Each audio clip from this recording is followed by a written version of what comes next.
Suatu ketika kami sedang melakukan perjalanan niaga, segerombolan perompak menyerang kami di ladang pasir Samarkand.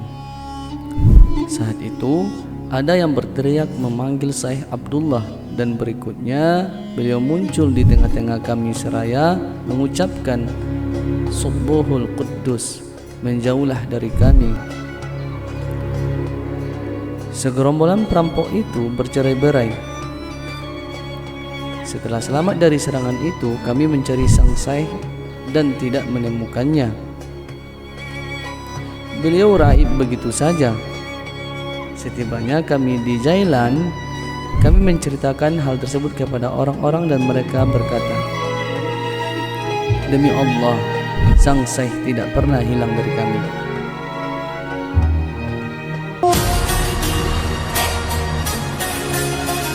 Banyak sekali gelar yang diberikan oleh para ulama kepada sosok Syekh Abdul Qadir Al-Jailani. Di antaranya, beliau mendapat gelar sebagai imam pengikut mazhab Hanbali. Gelar ini diberikan oleh As-Sam'ani, seorang muhaddis, hafiz, ahli fikih dan sastrawan yang meninggal sekitar tahun 510 Hijriah. Syekh Abdul Qadir Al-Jailani juga mendapat gelar Syekhul Islam. Yang pertama kali diberikan oleh Az-Zahabi, seorang muhaddis, syekh, pemuka manusia di segala zaman, yang meninggal pada sekitar tahun 748 Hijriah. Sedangkan para sufi memberinya gelar sebagai Al-Qutb wa Al-Ghuts dan Al-Ba'as Al-Ashab. Diriwayatkan bahwa saat mengandung Syekh Abdul Qadir Al-Jailani, usia ibunda Syekh adalah sekitar 60 tahun. Ada yang mengatakan bahwa tidak ada perempuan yang hamil pada usia 60 tahun kecuali wanita Quraisy, dan tidak ada wanita yang dapat hamil pada usia 50 tahun kecuali wanita Quraisy. Syekh Abdul Qadir berada dalam pengasuhan orang tuanya hingga sampai 18 tahun. Saat itulah bertepatan dengan tahun wafatnya At-Tamimi 448 Hijriah. Dikisahkan bahwa ibunda Syekh Abdul Qadir Al-Jailani pernah berkata, anak laki-lakiku Abdul Qadir dilahirkan di bulan Ramadan yang mulia. Tidak peduli betapa kerasnya aku mencoba, dia menolak untuk menyusu di siang hari.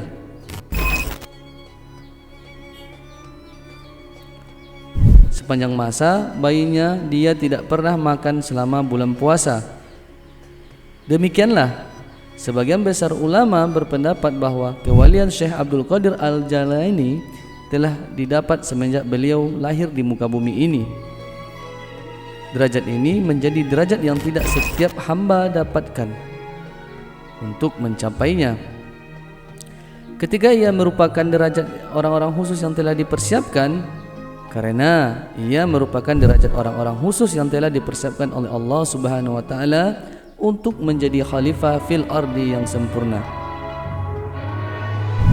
Di kisah yang lain, bahwa suatu hari masyarakat di sekitar tempat tinggal Syekh Abdul Qadir tidak dapat melihat hilal. Tentunya hilal yang dimaksud adalah awal masuk bulan puasa. Mereka tidak mengetahui apakah puasa telah dimulai atau belum. Kemudian mereka berbondong-bondong datang ke kediaman Syekh Abdul Qadir yang saat itu masih bayi dan bertanya kepada ibu beliau, yaitu Ummu Khair Fatimah. Mereka menanyakan, apakah Abdul Qadir sudah makan atau belum hari ini? Karena Ummu Khair Fatimah menjawab bahwa Abdul Qadir belum makan, maka mereka menduga bahwa hari itu telah masuk bulan Ramadan. Diriwayatkan Syekh Abdul Qadir Al-Jailani berkata, setiap kali muncul keinginan dalam diriku untuk bermain bersama anak-anak lain, aku mendengar suara yang berkata, kemarilah wahai Mubarak. Mubarak artinya orang yang diberkahi. Dan aku ketakutan dan bersembunyi di kamar ibuku.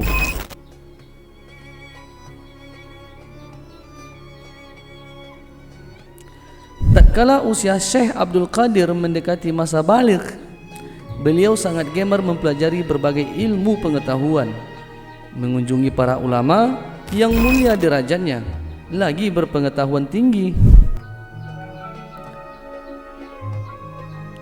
Dikatakan bahwa langkah beliau dalam menuntut ilmu pengetahuan, dalam mengunjungi para ulama dan melaksanakan berbagai keutamaan lebih cepat daripada langkah burung merak jantan.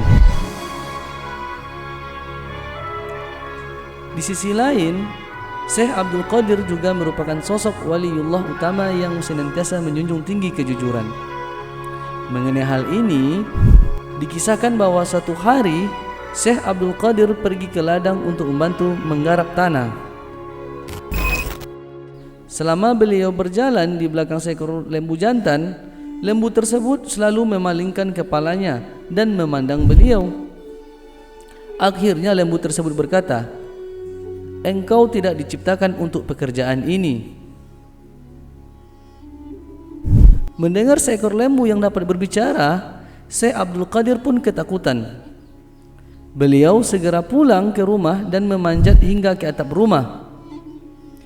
Ketika sampai di atap, beliau juga menemui keajaiban, di mana beliau melihat para jamaah haji yang tengah melakukan ibadah wukuf di Arafah.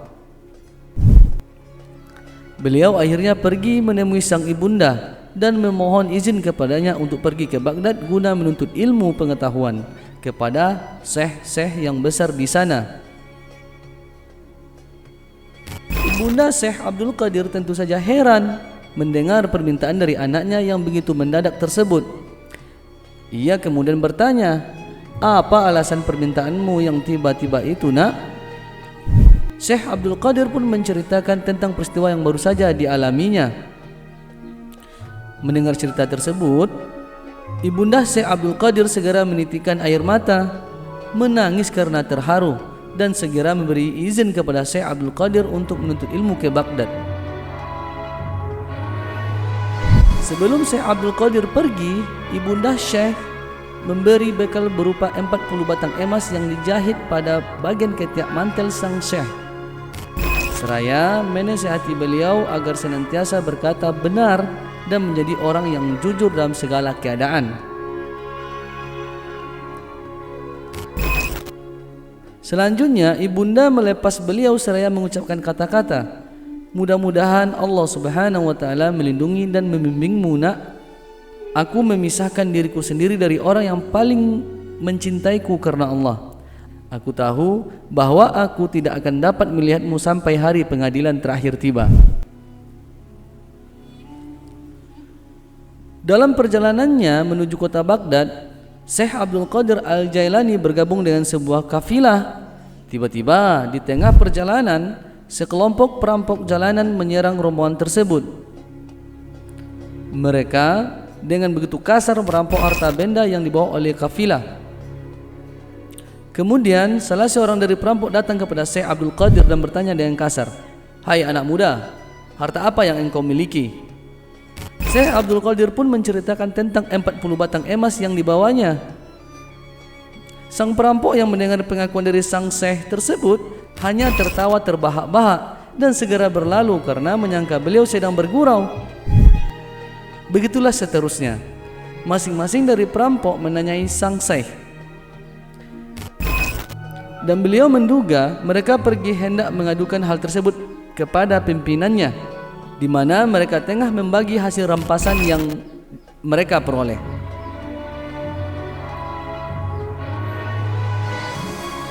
Beberapa waktu kemudian, akhirnya tibalah sang pemimpin perampok tersebut datang dan menanyainya, tentunya perihal harta yang dibawa oleh Syekh Abdul Qadir. Dengan tenang beliau mengatakan kepada pimpinan rampok tersebut sesuai dengan apa yang telah beliau sampaikan kepada rampok sebelumnya. Karena itu, untuk membuktikan perkataan beliau, sang pimpinan rampok tersebut meminta Syekh Abdul Qadir untuk merobek bagian bawah ketiak beliau, tempat di mana harta tersebut berada. Dan benar saja, sang rampok mendapati 40 dinar di dalamnya.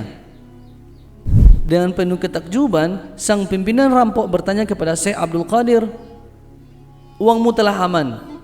Lalu apa yang memaksamu untuk menceritakan kepada kami bahwa engkau memilikinya dan memberitahukan tempat engkau menyembunyikannya?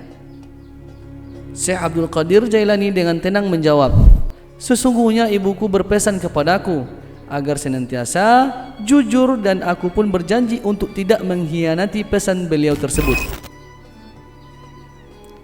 Setelah mendengar jawaban dari Syekh Abdul Qadir, spontan pimpinan rampok tersebut meneteskan air mata dan dengan penuh penyesalan ia berkata, aku telah mengingkari janjiku kepada siapa yang telah menciptakanku. Aku seringkali mencuri dan membunuh, lalu apa yang akan terjadi kepadaku?